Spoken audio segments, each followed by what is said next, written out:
বন্ধুরা চলো দেখে আসি আমাদের কালীবাড়িটা দুদিনের বৃষ্টি কতটুকু জল হয়েছে। এই দেখো আমরা মন্দিরের কাছে এসে গেছি, মন্দিরের ভিতরে যাই চলো।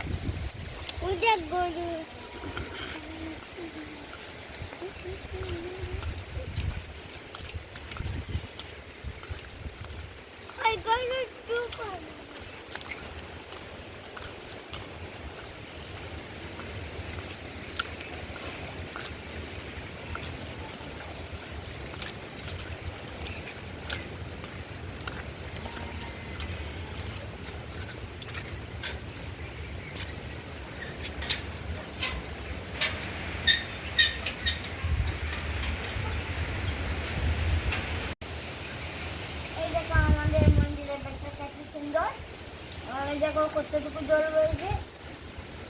আশা করি ভিডিওটা ভালো লাগলে একটা লাইক এবং শেয়ার করে দেবেন।